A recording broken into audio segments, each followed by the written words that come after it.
Gracias, una vez más. Vaya conmigo a Joel capítulo 2, versículos del 10 al 14. Vamos a tomar como base estos 4 versículos. Sin embargo, vamos a hacer un análisis breve, rápido, por este libro tan hermoso. Solo tiene 3 capítulos. Es un libro muy corto de la Biblia. Está catalogado, según los teólogos, como uno de los profetas menores, y cuando nos referimos a profetas menores, por supuesto que no es porque sea menor de edad o sea el menor de todo el grupo de profetas o porque es menos importante su profecía. Se le llama profetas menores y mayores solo porque sus libros son más grandes o más pequeños, eso es todo, pero no es por el impacto ni es por el tipo del mensaje. Así que Joel está considerado como profeta menor porque solo tiene 3 capítulos el libro que el Señor inspiró a través de él. Así que vamos a dar un breve pasón primero por el libro para luego tratar de analizar qué es lo que el Señor quiere para nosotros. Nuestro enfoque en esta oportunidad, o lo que vamos a extraer del libro de Joel, lo hemos titulado La Conversión.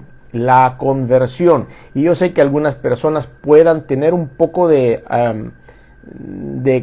precaución, de cuidado, o que no les agrade la palabra conversión, porque en verdad no la hemos comprendido al 100% y quisiéramos alejarnos de todo aquello que produzca una responsabilidad, o todo aquello que produzca un cambio radical, o todo aquello que produzca un fanatismo o algo. Y la palabra conversión para muchas personas quiere decir renunciar a una tradición familiar, cambiar el rumbo de mi vida, y eso le asusta a ciertas personas. Pero la conversión y el análisis del término como tal que encontramos en la Escritura no es otra cosa más que dejar de ver lo que estoy viendo y enfocarme en otra cosa que es verdaderamente importante. Vamos a analizar eso un poco más adelante, ese término, por supuesto. Sin embargo, así hemos titulado este mensaje, La Conversión. Hablemos un poquito acerca de Joel. El libro de Joel, no tenemos una fecha exacta en la cual se haya escrito, pero tenemos algunas evidencias históricas que lo sitúan entre los años 835 al 796 a.C. Probablemente, de acuerdo a algunos estudios y algo que se menciona, entre los reinados del rey Joacás y el rey Joás. Lo que sí está claro es que él profetiza al pueblo del sur, que es el pueblo de Judá. Recuerden que el pueblo de Israel se divide en 2. En el reino del norte quedan 10 tribus y en el reino del sur quedan 2 tribus. El reino del norte permanece con el nombre de Israel, y el reino del sur, estas 2 tribus en el sur, se queda con el nombre de Judá. En la ciudad de Jerusalén, la ciudad santa, la ciudad de adoración, queda ubicada en el reino del sur, y en el norte ellos toman como capital la ciudad de Samaria, donde hacen un lugar de adoración adicional. Eso el Señor no lo pidió. El Señor dijo que el lugar de adoración iba a ser la ciudad de David o la ciudad de Jerusalén. Quiere decir lo mismo, pero los del norte, y por esta división entre hermanos, entonces deciden construir algunos lugares de adoración en el reino del norte. Bueno, esta es la connotación. Entonces Joel profetiza a este reino del sur. El reino del sur tuvo un par de reyes buenos, pero tuvo también algunos reyes que no eran tan buenos. Y en la época en la cual está profetizando Joel, en estos años 835 al 796 a.C., el pueblo de Israel estaba ya establecido. Previo a la época de los reyes, el pueblo de Israel era un pueblo casi nómada, era un pueblo muy pobre, era un pueblo que tenía muy poca organización. No había una organización de gobierno, no había una organización municipal, no había una organización religiosa, y era por eso que previo a la época de los reyes ellos tenían jueces únicamente, pero los jueces ya no estaban siendo tan eficientes en cuanto al control de la ciudadanía, y esto había llevado a que el pueblo fuera un pueblo violento, hubiera mucha violencia entre ellos mismos, robos, secuestros y un montón de cosas. Por eso el pueblo requería un rey. Entonces el Señor les concedió al rey Saúl como el primer rey de Israel, cuando todavía las 12 tribus estaban unidas. Y luego fueron pasando varios reyes que no fueron tan buenos hasta lograrse la separación del pueblo y después la invasión de los babilonios y se fueron a la cautividad. Eso es brevemente contando la historia de Israel. En esta parte, en este momento de la historia, a donde Joel está predicando o anunciando la palabra, ellos tenían un tiempo de bonanza. El reino del sur era un reino estable, el reino del sur estaba próspero, tenía bastantes riquezas, era autosostenible. Y como todo ser humano, cuando ya tenemos todo seguro y que no tenemos problemas y que todo va caminando sobre ruedas, creemos que tenemos el control, creemos que tenemos suficientes fondos económicos, entonces nos empezamos a olvidar de Dios. Lo mismo pasó con el pueblo de Israel, con el pueblo de Judá en este caso. Y ellos en la bonanza económica se olvidaron de Dios, empezaron a adorar dioses ajenos, empezaron a vivir la vida en la carne. Y entonces aparecen los profetas tratando de frenar al pueblo y diciéndoles está mal lo que están haciendo. Y esa era parte del proyecto de Joel. Entonces aquí vemos que el Señor divide este libro en tres áreas principales, las cuales vamos a ver aquí rápidamente. En la primera parte, en el primer capítulo, el Señor a través de Joel describe una plaga que llegó al pueblo de Israel y era la plaga de las langostas. Ustedes pueden recordar que hubo una plaga que llegó a Egipto cuando el pueblo de Israel estaba cautivo en ese lugar y era la plaga de las langostas también. Ahora vemos cómo ese castigo que el Señor había puesto para el pueblo egipcio, para Faraón y todo su pueblo, se repetía años o siglos más tarde y ese mismo juicio le llegó al pueblo de Israel. Es bien difícil poder entender cuando el Señor está ejerciendo disciplina sobre su pueblo y las maneras en las que el Señor las hace. Para hacer un resumen entonces, capítulo 1, en la primera parte del capítulo vamos a encontrar la plaga de las langostas. Hay una frase que se usa en este libro que es importante que aprendamos y se dice el día del Señor. El día del Señor se menciona esa frase en un par de ocasiones en este libro y vamos a aprender qué significa el día del Señor. Pero para darle contexto a esto, las plagas de la langosta era el día del Señor, es decir, la disciplina de Dios presente y local, es decir, está pasando ahora, va a pasar en este momento y va a pasar aquí. Es disciplina de parte de Dios. Luego el profeta Joel anuncia el día del Señor nuevamente en el capítulo 2. Ese día del Señor es futuro y local. Dijimos que el primero era presente y local. El segundo era futuro y local. El profeta Joel lo que estaba anunciando era una invasión del pueblo asirio a el pueblo de Israel o al pueblo de Judá, más bien que es el reino del sur. Estaba diciéndoles un día de estos y hace una comparación. Joel, primero habían entrado las langostas y luego montándose en la ilustración de las langostas, él profetiza la invasión de los asirios y también lo dibuja como que fuera otra invasión de langostas, pero utilizando términos militares. Esto hizo ver que estaba advirtiéndole al pueblo de Israel que iban a ser invadidos militarmente, lo cual después se cumplió en la historia, es verificable. Se vio y era un anuncio del día del Señor futuro pero local. Y luego el profeta Joel utiliza una vez más el término el día del Señor para hacer una profecía futura y global. Voy a hacer un resumen una vez más. El primero fue el día del Señor presente y local a través de la plaga de las langostas. El segundo era futuro y local a través de la invasión asiria al pueblo de Judá. Y el tercero, La tercera profecía era futura y global, el día del Señor que va a venir a la tierra globalmente. Esto nos incluye a todos nosotros y esa profecía aún no se ha cumplido. Las otras dos ya se cumplieron.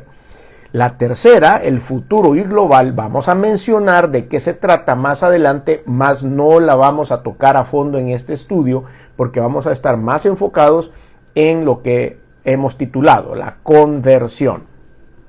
En el libro de Joel capítulo 1, versículos del 3 al 12 dice: de esto contaréis a vuestros hijos y a vuestros hijos a sus hijos y sus hijos a la otra generación. Lo que quedó de la oruga comió el saltón, y lo que quedó del saltón comió el revoltón, y la langosta comió de lo que el revoltón había quedado. Despertad borrachos y llorad, gemid todos los que bebéis vino a causa del mosto, porque eso es quitado de vuestra boca. Porque pueblo fuerte e innumerable subió a mi tierra. Sus dientes son dientes de león, y sus muelas, muelas de león. Y asoló mi vid y descortezó mi higuera, del todo la desnudó y derribó. Sus ramas quedaron blancas. Llora tú como joven vestida de cilicio, como el marido de su juventud. Desapareció de la casa de Jehová la ofrenda, la libación. Los sacerdotes, ministros de Jehová, están de duelo. El campo está asolado. Se enlutó la tierra, porque el trigo fue destruido. Se secó el mosto, se perdió el aceite. Confundíos labradores, gemid viñeros por el trigo y la cebada, porque se perdió la mies del campo. La vid está seca y pereció la higuera, el granado también, la palmera y el manzano. Todos los árboles del campo se secaron, por lo cual se extinguió el gozo de los hijos de los hombres. ¡Qué cosa más horrible! Ese es el día presente y local. De hecho, hubo esta plaga que inmediatamente después de esta profecía, que quedó exacto como lo ha registrado el profeta Joel, es lo que queda cuando hay una plaga de langostas. Hicimos alguna breve investigación sobre esto y aquí menciona cosas como que descortezó la higuera y del todo la desnudó y derribó y sus ramas quedaron blancas. Es impresionante cuando uno puede ver videos de las langostas entrando a un sembradío, rodean los árboles como que fuera un hormiguero, pero la langosta es bastante grande, es como algo parecido a un grillo gigante, pero puede medir, qué sé yo, 20 centímetros, y rodean todo un árbol y lo descortezan realmente. Las cortezas empiezan a partir y el árbol queda nada más sin piel, totalmente blanco. Por eso la descripción es exacta, como dice aquí, y hace algunas menciones, y esto es curioso nada más, tal vez no nos va a asegurar la salvación eterna, pero son cosas curiosas de la lectura bíblica. Y dice, lo que quedó, estoy en el versículo 4, lo que quedó de la oruga comió el saltón, lo que quedó del saltón comió el revoltón, y la langosta comió lo que del revoltón había quedado. Se está hablando de la misma especie, no se está hablando de diferentes insectos, sino que es la secuencia de crecimiento de la langosta. En su parte inicial es una oruga, cuando nace se llama un saltón porque es algo que es pequeño, es como un grillo pequeño. Después se hace revoltón un poco más grande hasta que se convierte a la langosta. Es la misma especie en sus diferentes etapas. Por eso el profeta dice que todas las etapas, es decir, van a venir una invasión de langostas en todas sus fases. Y es por eso que esto fue tan catastrófico para este pueblo. Pero hay un propósito espiritual en la advertencia profética de Joel. Por supuesto que hay un propósito siempre. El Señor no hace justicia ni pone en disciplina a su pueblo si no tiene un propósito espiritual. Y es aquí donde ustedes y yo vamos a empezar a aprender qué tenemos que hacer cuando por algún motivo en nuestra vida se nos ha enfriado la parte espiritual, nos hemos olvidado de orar, nos hemos olvidado de leer la palabra de Dios, nos da pereza ir a la iglesia y en todas estas oportunidades nosotros vamos enfriándonos en los afanes del mundo o de repente nos va a ir sumamente bien en el mundo, nuestra empresa está sumamente rica, nos está yendo bien en esto, en lo otro, y empezamos a olvidar a Dios. en ese momento vamos a empezar a vivir en la carne, y el vivir en la carne va a tener conclusiones espirituales difíciles para todos nosotros, y es lo que el pueblo de Israel estaba recibiendo de parte de Dios: disciplina.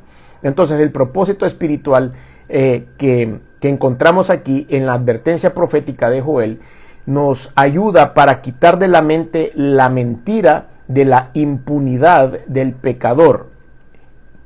El pecador que cree que quedará impune delante de la presencia del Señor está negándose, está mintiéndose a sí mismo. Es una mentira, la impunidad del pecador.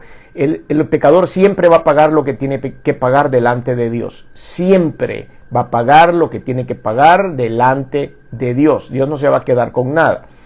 Otra de las advertencias es que siempre hay un día de parte de Dios para emitir un juicio sin precedentes, cosas que no han pasado antes. La plaga de las langostas fue para Egipto y su pueblo, nunca para el pueblo de Israel. Por eso era sin precedentes que ahora el Señor hiciera juicio con esa misma plaga. Otra de las advertencias es que va a producir este tema que ahora hemos escogido, una conversión del alma, un milagro de transformación interna. La disciplina de Dios no tiene como meta destruirnos. La disciplina de Dios no tiene como meta hacernos sufrir. La disciplina del Señor quiere que haya una transformación en nuestra vida, de manera que haya una conversión, que ya vamos a analizar qué significa ese término. Entonces, el día de Jehová, presente y local para el pueblo, era esta plaga. Versículos del 15 en adelante, Joel 1:15 en adelante. Ay del día, porque cercano está el día de Jehová, y vendrá como destrucción por el Todopoderoso. No fue arrebatado el alimento de delante de nuestros ojos, la alegría y el placer de la casa de nuestro Dios. El grano se pudrió debajo de los terrones, los graneros fueron asolados, los alfolíes destruidos, porque se secó el trigo.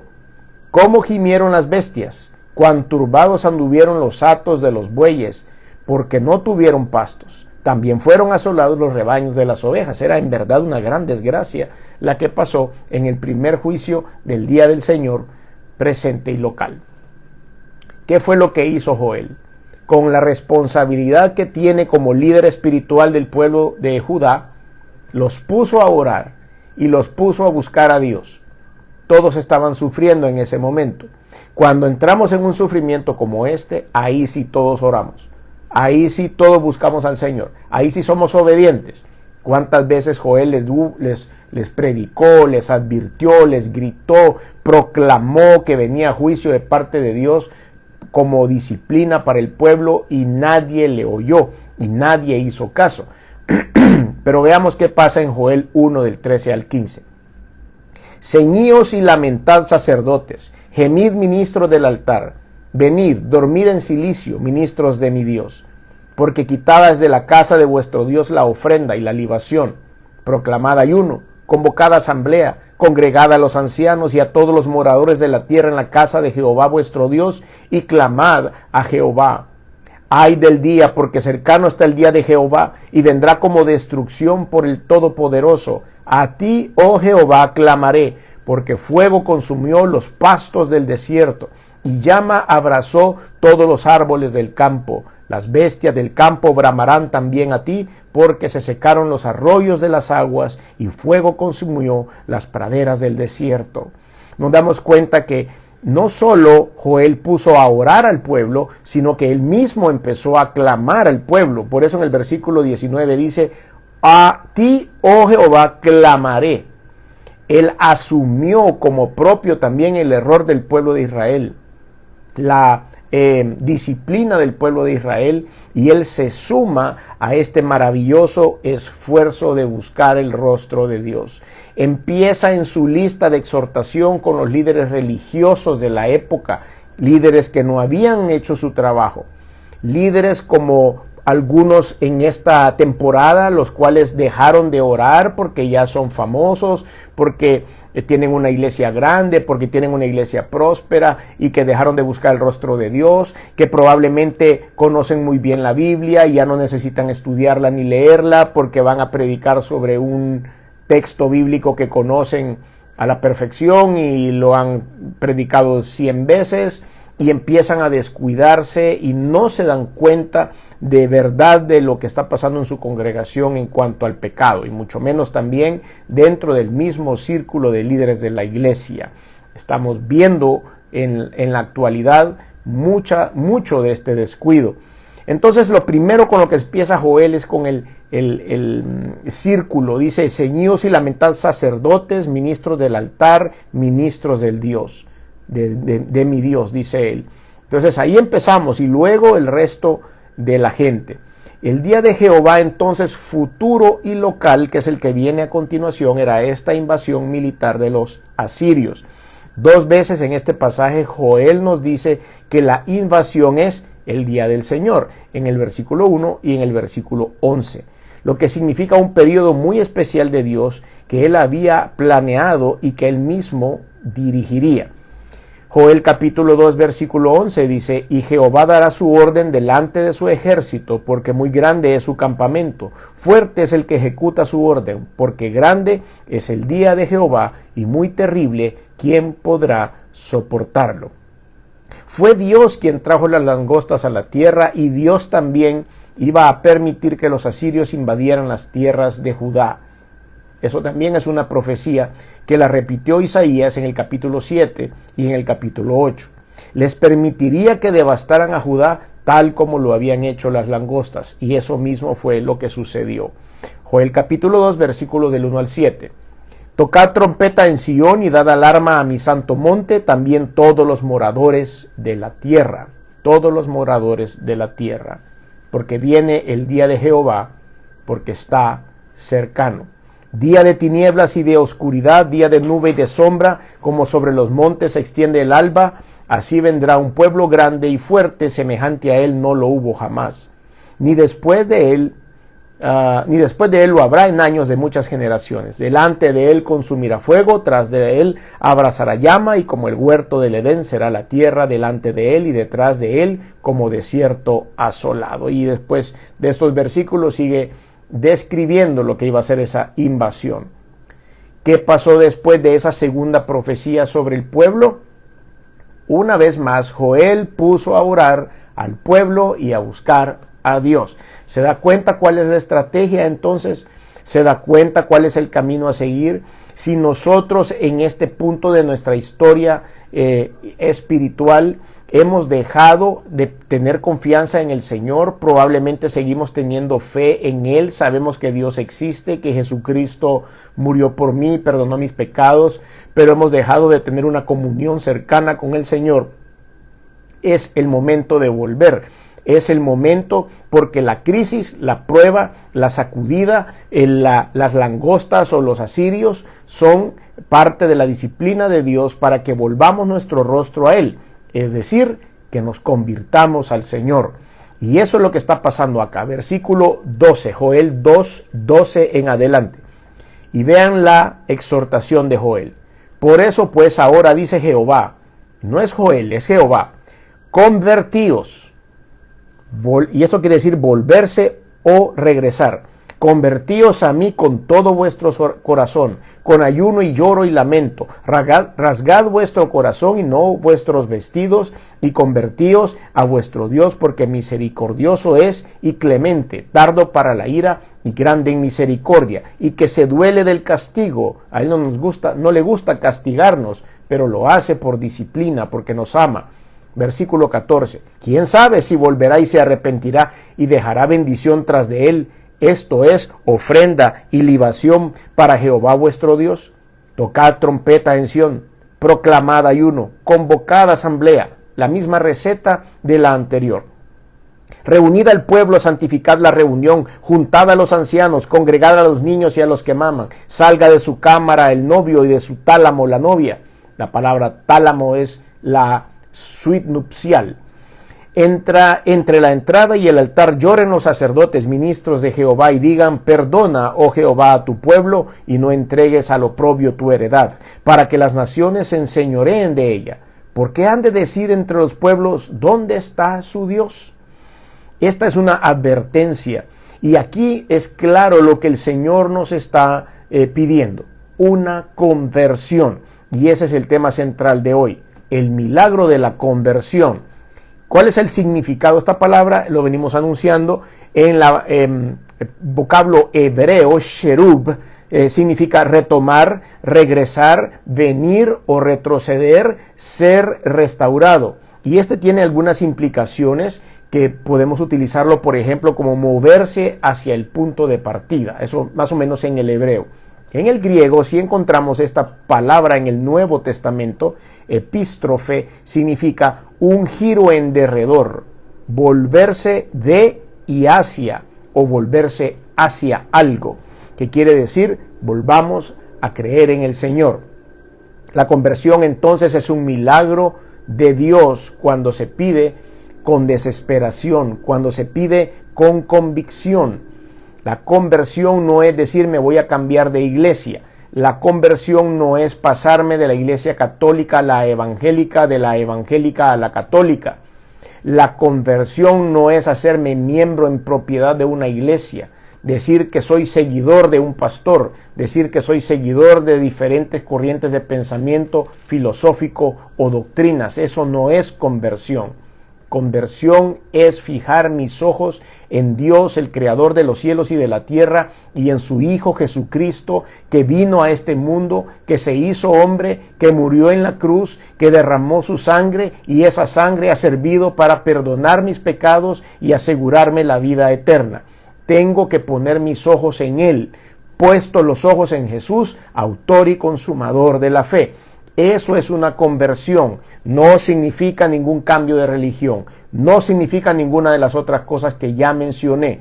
Es convertirse, es volverse a Dios, que es la naturaleza de la cual los seres humanos hemos sido hechos. Entonces, la conversión es un milagro que Dios va a permitir en nuestra vida. Peligro de no convertirse es quedar bajo la jurisdicción de algo diferente en la parte espiritual que puede ser diferente a Dios.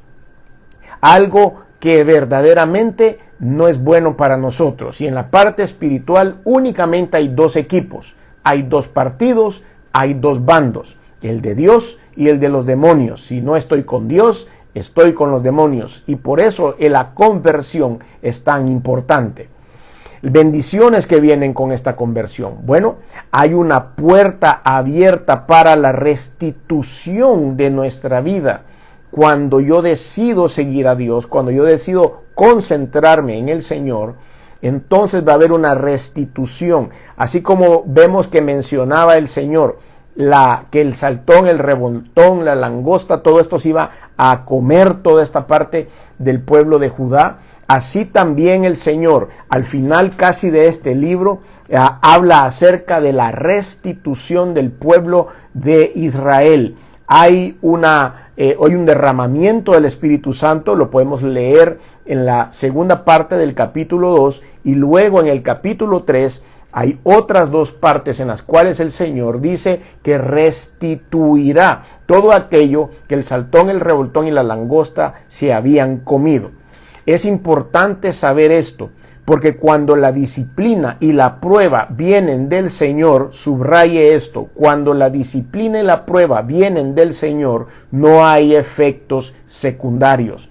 El Señor nos hace superar la prueba y todo es restituido. ¿Por qué? Porque el Señor no nos quiere ver en dolor, el Señor no nos quiere ver en sufrimiento. Él aplicará su disciplina y luego nos va a bendecir en restitución.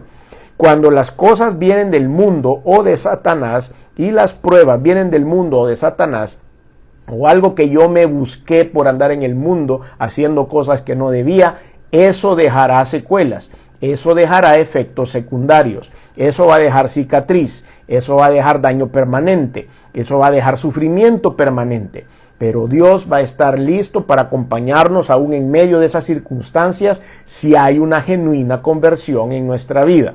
Entonces, ¿cuáles son las bendiciones? Hay restitución, hay sanidad, es la siguiente bendición que encontramos en la conversión. Va a haber una sanidad, hay una productividad. La conversión también es necesaria porque tenemos una vida muy corta aquellos que estamos entrando ya en otra etapa en nuestra vida, nos damos cuenta que ha pasado rapidísimo.